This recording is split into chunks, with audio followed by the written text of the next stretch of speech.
নমস্কার।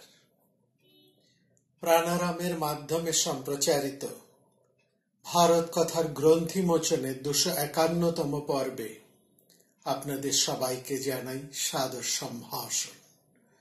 মহামতি অনন্তলালের পরম আশীর্বাদে আমরা প্রতিদিন শুনে চলেছি ভারত কথা।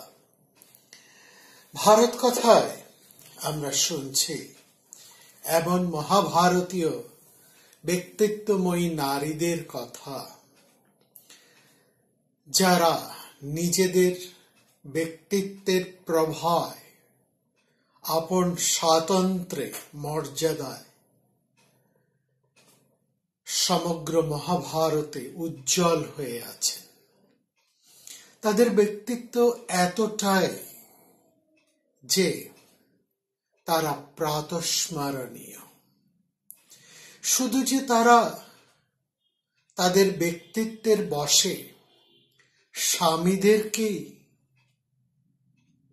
আমোদিত করে রাখেন তা কেবল নয়, তাদের ব্যক্তিত্বের প্রভায় স্বয়ং ঈশ্বরতুল্য পরম পুরুষও তাদের কাছে বাধা পড়েন চিরকালের জন্যই। আমরা কুন্তির কথা শুনছিলাম আমরা দ্রৌপদীর কথা। লক্ষ্য করবেন এই দুই নারী জীবনে অনেক আঘাত, অনেক বিপর্যয় এসেছে বহু বেদনা, বহু অসম্মান। সারাটা জীবন ক্ষত্রিয়ানীর মতনই এদের প্রতি পদে লড়তে হয়েছে। দুর্যোগ, দুর্ভোগ এবং অসম্মান সবসময় এদের পিছু তাড়া করে গিয়েছে। জীবনে একটুর জন্য যদি তারা স্বস্তি পেয়েছেন, পর মুহূর্তেই তাদের জীবনে নেমে এসেছে ভীষণ এক অশনি বিপদের, দুর্যোগের কালো মেঘ। এবং এটাই লক্ষ্য করার, এই দুর্যোগের মধ্যে, এই ভয়ঙ্কর বিপদের মধ্যে তারা তাদের নিজেদের বুদ্ধি নৈপুণ্যে, নিজেদের ব্যক্তিত্ব প্রভায়, নিজেদের চারিত্রিক উজ্জ্বলতায় এবং সর্বোপরি আপন তেজস্বিতায়, মনস্বিতায় তারা একের পর এক প্রত্যেকটি বিপদকে পার করেছেন। শুধু তাই নয়, নিজেদের স্বামীদেরকেও তারা রক্ষা করে চলেছেন। এক কথায় এই দুই রমণী অনন্য। আমরা প্রশ্ন তুলেছিলাম সত্যভামার একটি কথা দিয়ে। সত্যভামা কৌতুক ভরে তারই মতন আরেক ব্যক্তিত্ব সম্পন্না দ্রৌপদীর কাছে প্রশ্নটি যে তুলেছিলেন স্বামী বশীকরণের, সেখানে আমরা দ্রৌপদীর উত্তর শুনেছি, তার প্রতিক্রিয়া জেনেছি এবং এও জেনেছি কি নৈপুণ্যে তিনি আপন শ্বশ্রুমাতার মতোই নিজের স্বামীদেরকে বশীভূত করে রাখেন, অথবা তার ব্যক্তিত্বের প্রভাবে বাধা পড়েন তার স্বামীরা। এখানে আমরা সবিষয়ে লক্ষ্য করি কৃষ্ণ, যিনি তার জীবদ্দশায় ঈশ্বরের ভূমিকায় এবং ঈশ্বর বলেই যিনি অভিহিত হয়েছেন, সেই বিরাট পুরুষও দ্রৌপদীর কাছে তার ঋণের কথা বারবার উল্লেখ করেন এবং যেন দ্রৌপদীর জন্যই তিনি মহাভারতের এই বিরাট যুদ্ধের অবতীর্ণ হন, নিষ্ক্রিয় হলেও ভীষণ রকম সক্রিয়ভাবে। সমগ্র ভারত যুদ্ধের রাশটি তিনি ধরে রাখেন রথের লাগাম ধরার মতো, একমাত্র দ্রৌপদীর কাছে নিজের কথা রাখার জন্য, দ্রৌপদীর ঋণ স্বীকারের জন্য। এখানেই দ্রৌপদী অনন্য। আর এই জায়গায় লক্ষ্য করার, এই দুই রমণী তাদের স্বামীর যশকাঙ্ক্ষায় চিরকাল করে এসেছেন। স্বামীর মর্যাদা রক্ষার জন্য তারা সব সময় সক্রিয়।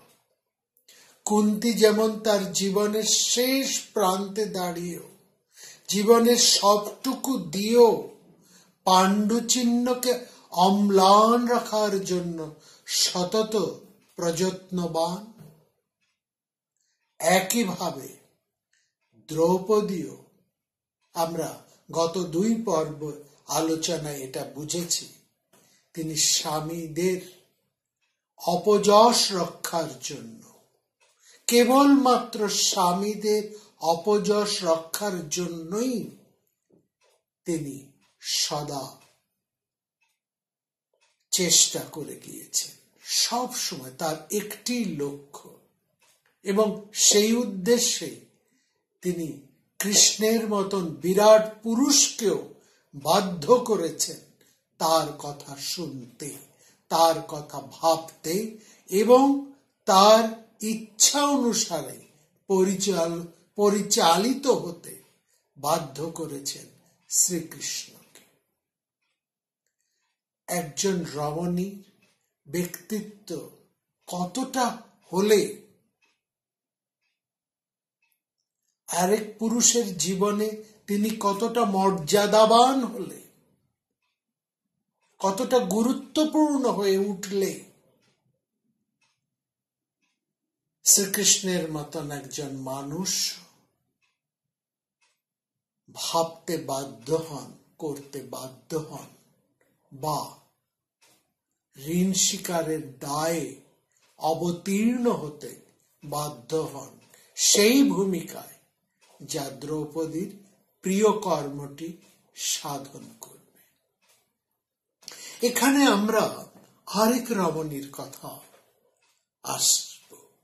তিনি সত্যভামা, শ্রীকৃষ্ণের পাট রানী বা প্রথমা মহিষ।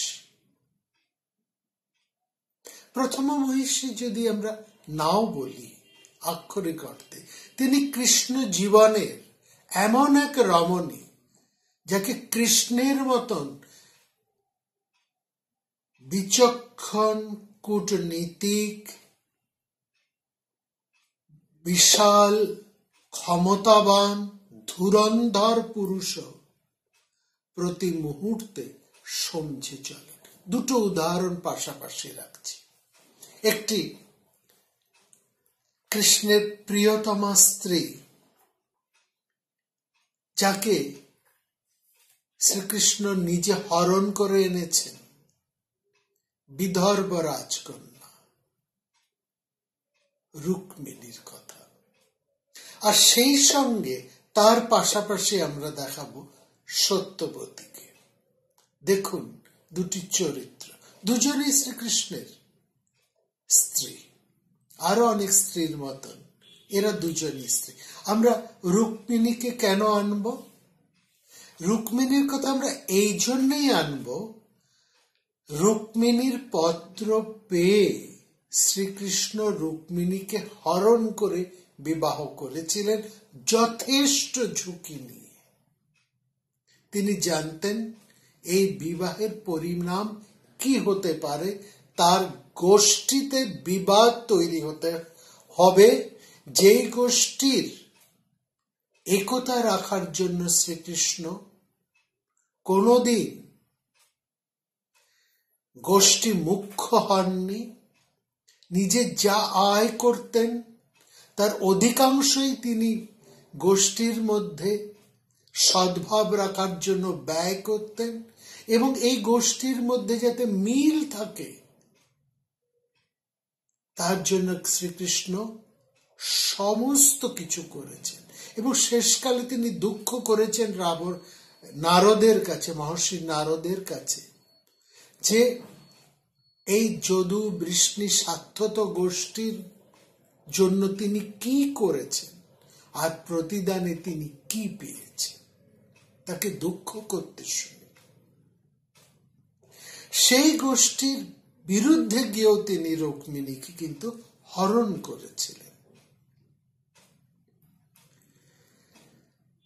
একটা রুক্মিণীর একটা কাহিনী মহাভারতে তার উল্লেখ আছে।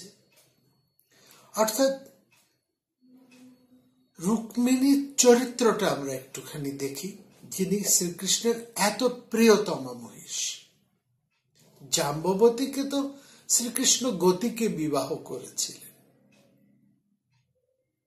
অর্থাৎ জাম্ববতী শ্রীকৃষ্ণকে বিবাহ করে জাম্ববতী খুব খুশি হয়েছিলেন, উদ্যান উদ্ধারে। জাম্ববতী ভাবেনি যে তিনি শ্রীকৃষ্ণের মতন স্বামী পাবেন। জাম্ববতীকে বাদ দিলাম, শ্রীকৃষ্ণের প্রধান এই কয়েকজন মহিষী, জাম্ববতী, সত্যবতী এবং রুক্মিণী।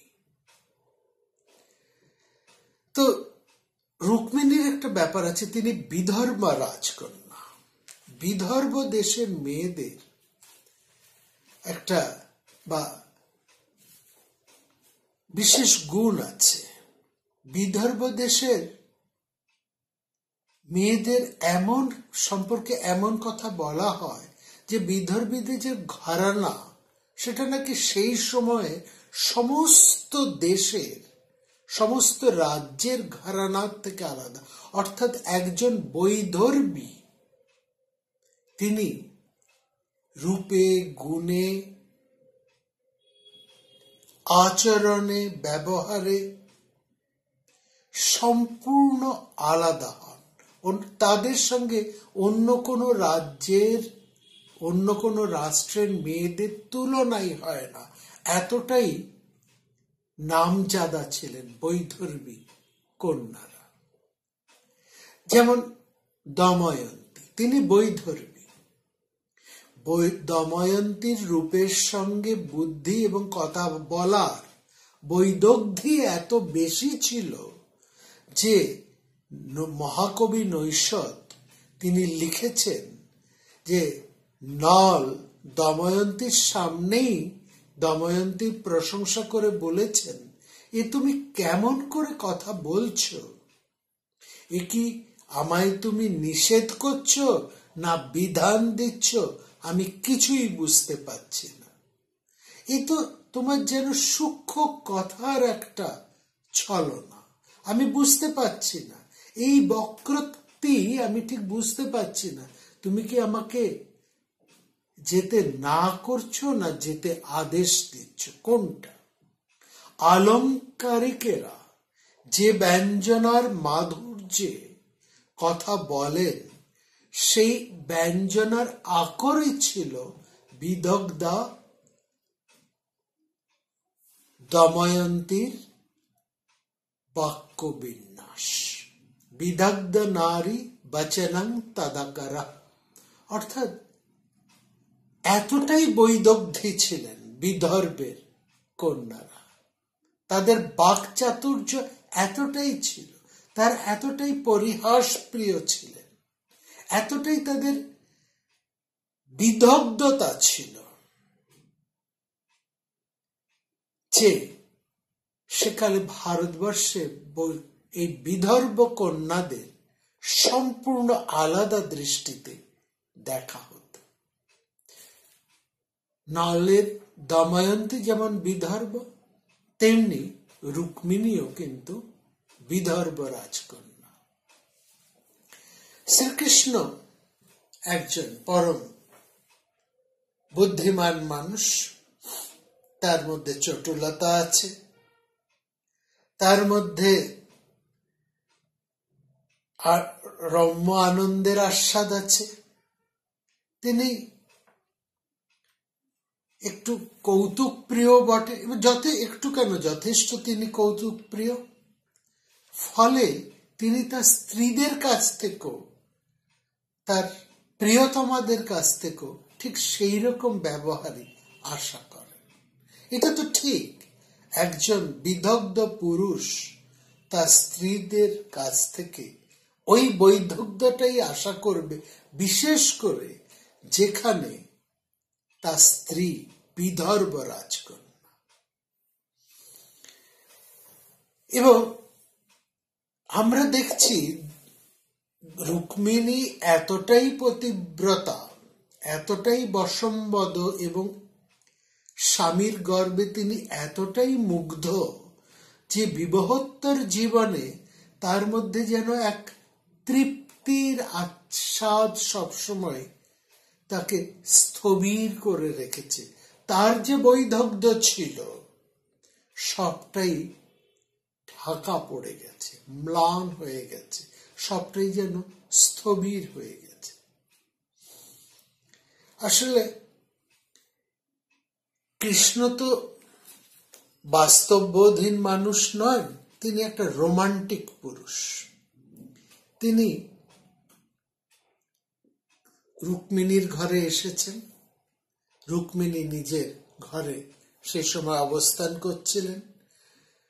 তিনি খুব সেজে গুজে কৃষ্ণকে চামর দুলিয়ে হাওয়া করছিলেন।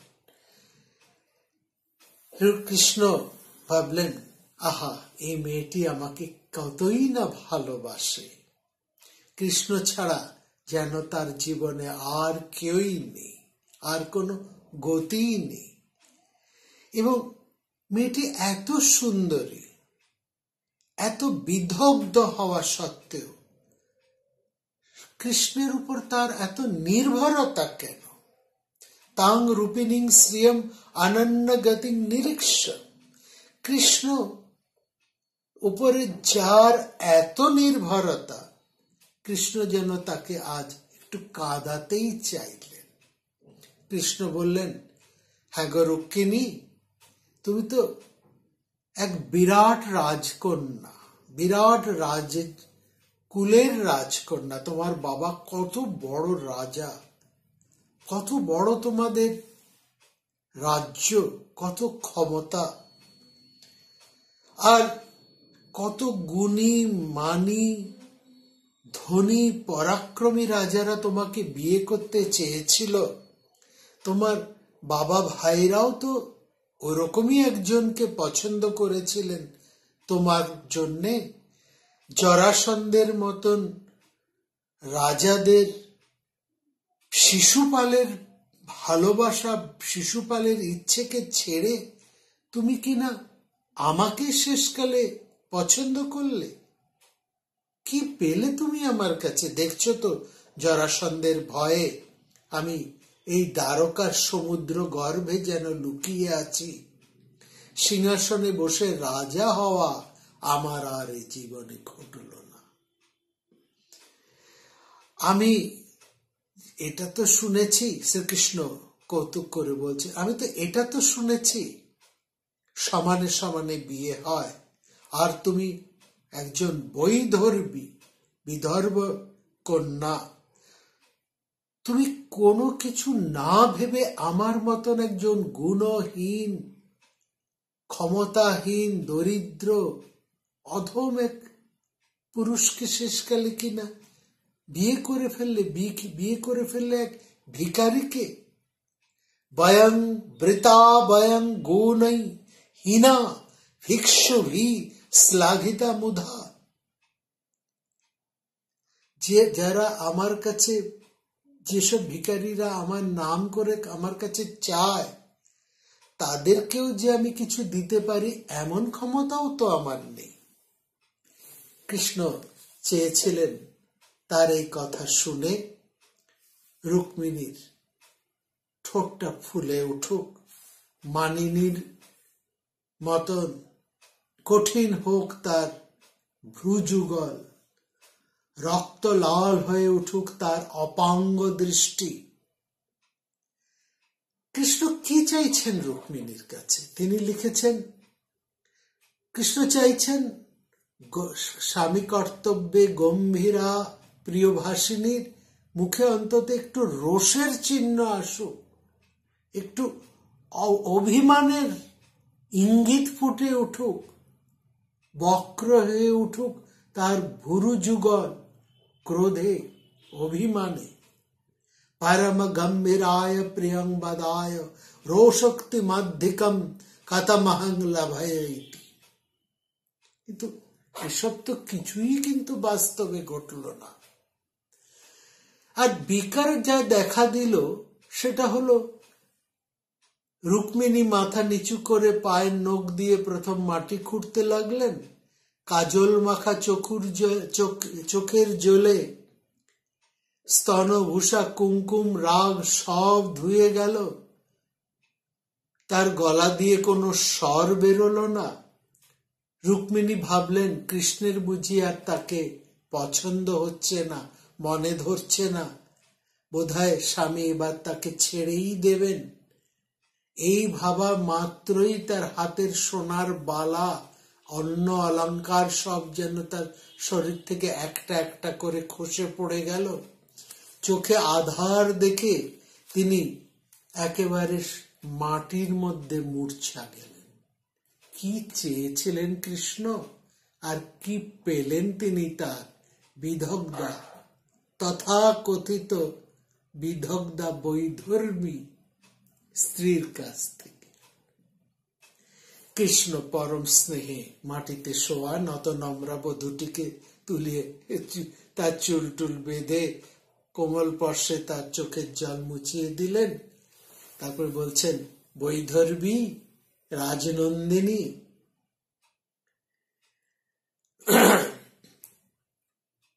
অর্থাৎ বৈধর্বী বলা অর্থাৎ তুমি না বিদর্ভ দেশের মেয়ে, তুমি কি পরিহাস্য বোঝো না? শুধু আমার কথার উল্টো পিঠে আমি তোমার পরিহাসটা শুনতে চেয়েছিলাম, তাই ওরকম মজা করে কথাটা বলেছি। আর তুমি, আমি জানি তুমি আমাকে ছাড়া আর কিছু জানো না, কিন্তু নির্মম পরিহাসের উত্তরে তো আমি তোমার আরেকটা নির্মম পরিহাসে শুনতে চেয়েছি। একজন কৌতুকপ্রিয় মানুষ, একজন রোমান্টিক মানুষ তো তার একজন এরকম বিদগ্ধা প্রেয়সীর কাছ থেকে তো এই ব্যবহারে স্বাভাবিকভাবেই আশা করবে। কিন্তু কি রুক্মিণী কি করল? আমরা দেখলাম কৃষ্ণের কথায় রুক্মিণী হাত ছেড়ে বাঁচলেন, আর তাহলে কৃষ্ণ তাকে ছাড়ার কথা ভাবছেন না। রুক্মিণী বুঝলেন না যে এক রোমান্টিক পুরুষের কাছে এটা কত বড় বেদনাদায়ক যে সেই রোমান্টিক পুরুষকেই তার প্রেয়সীকে বোঝাতে হয়, আরে না এটা আমি তোমার কাছে পরিহাসই করে বুঝেছি, যে ভয় নেই তোমার কাছে, তোমার সঙ্গে আমি মজা করছিলাম। যাই হোক, এই হচ্ছে রুক্মিণীর চরিত্র। আর ঠিক এরকমই একটা ঘটনার কথা আমরা উল্লেখ করি সত্যবতীর সঙ্গে। এই ঘটনা হচ্ছে দ্বারকার কাছে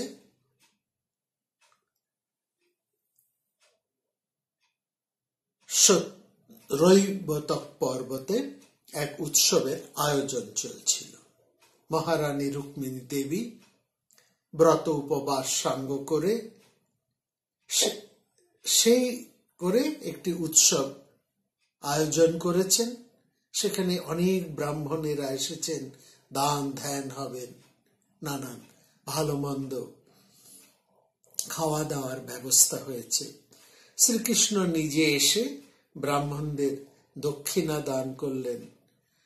তার যত জ্ঞাতি পুরুষেরা আছেন সবাইকে কিছু না কিছু দিয়ে তুষ্ট করলেন।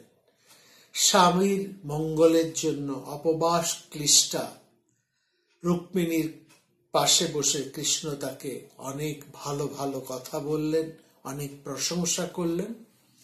এই এমন সময় সেখানে কোথার থেকে নারদ মুনি এসে উপস্থিত হলেন। নারদ আসা মানেই একটা ক্লাইম্যাক্স। কৃষ্ণের কাছ থেকে পাদ্য অর্ঘ্য পাওয়ার পর তিনি স্বর্গ থেকে আনা এক গুচ্ছ মন্দার মঞ্জরি উপহার দিলেন কৃষ্ণকে। কৃষ্ণ পাশে বসা রুক্মিণীর হাতে সেই পারিজাত ফুলের উপহার তুলে দিতে কৃষ্ণের ইঙ্গিতেই সেই পারিজাত তিনি রুক্মিণী নিজের চুলের মধ্যে গুজে নিলেন।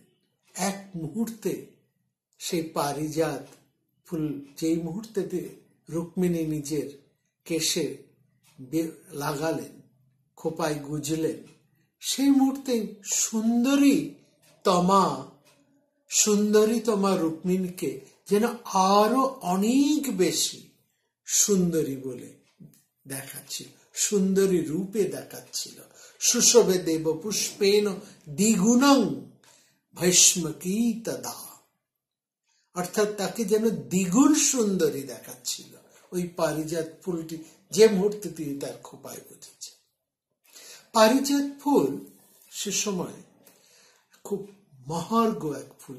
আমরা দু এক পর্ব আমরা কিছু আগেই শুনেছি দ্রৌপদীর কোলেও হঠাৎ সেই পারিজাত ফুল এসে পড়েছিল, তিনি ভীমকে পাঠিয়েছিলেন ইত্যাদি, সেই পারিজাত ফুলের সন্ধানে ইত্যাদি ইত্যাদি, সেই ঘটনার কথা নিশ্চয়ই আমাদের মনে আছে।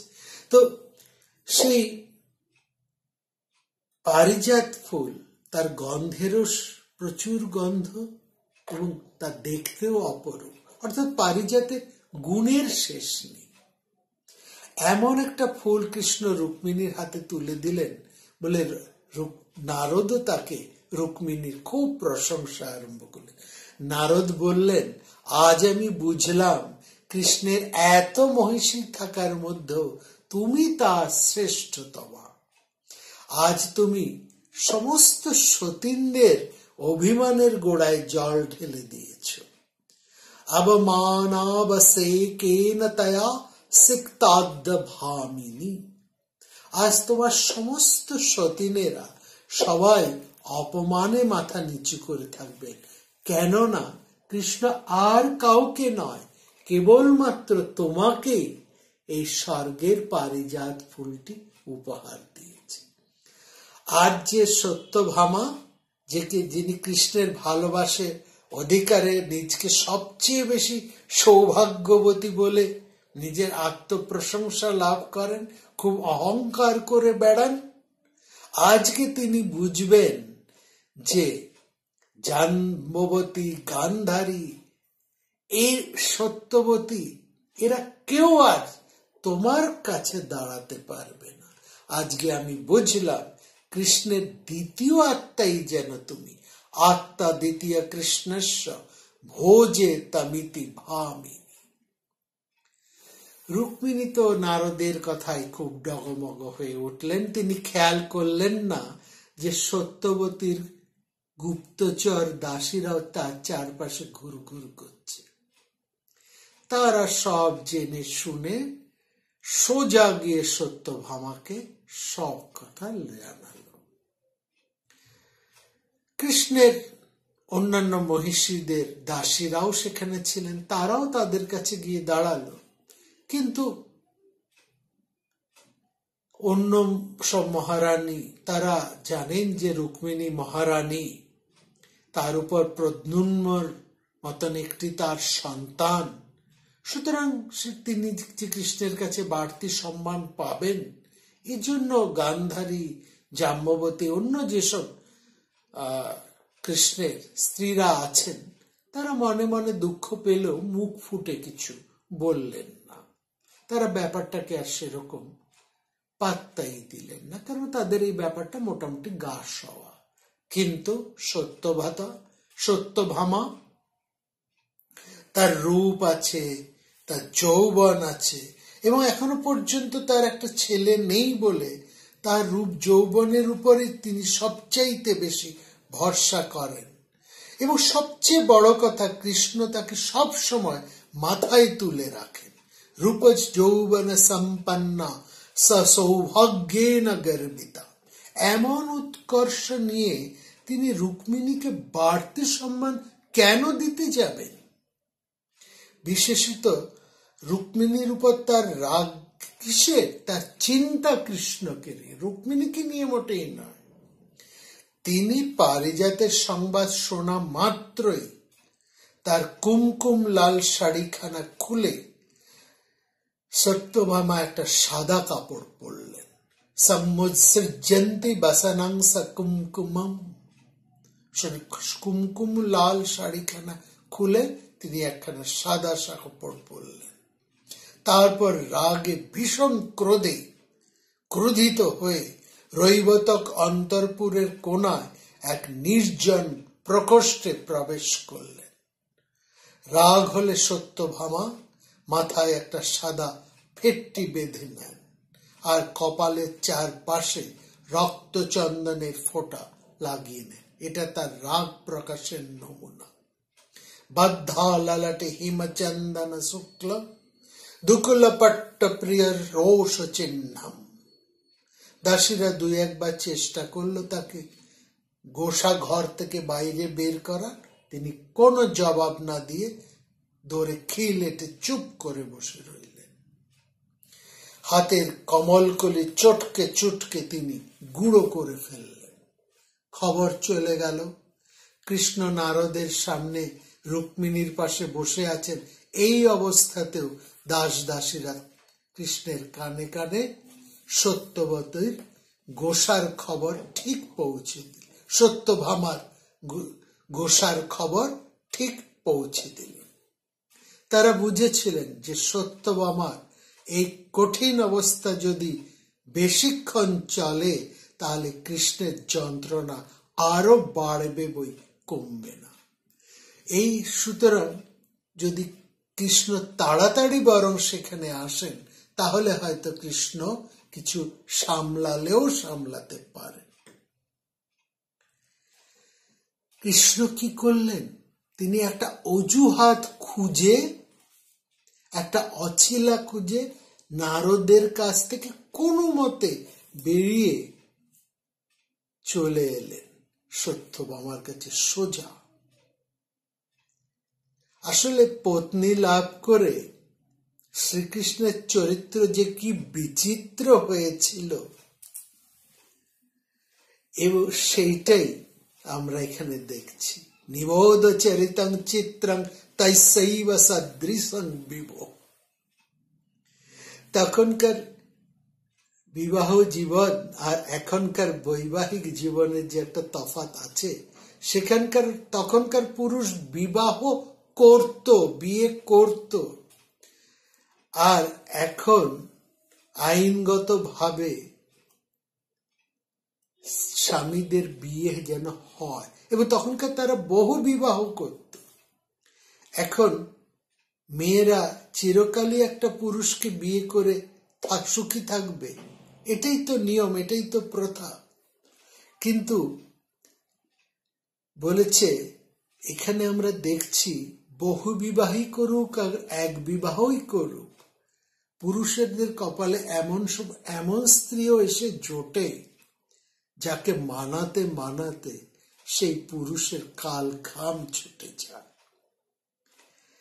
তো এখানে আমরা দেখছি কৃষ্ণের মতন রসিক পুরুষ তিনি শুধু তো স্ত্রীর উপর পজেশন নিয়ে শান্ত থাকতে পারেন না, তার কাছে ভাব জগৎ প্রধান।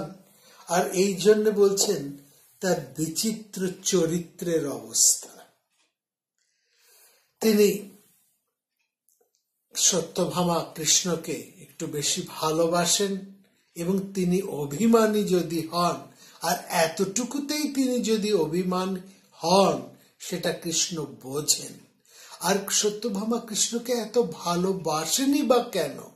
তার অভিমান কৃষ্ণের এত দুশ্চিন্তার কারণ কেন? কারণ এই রমণীর ব্যক্তিত্ব।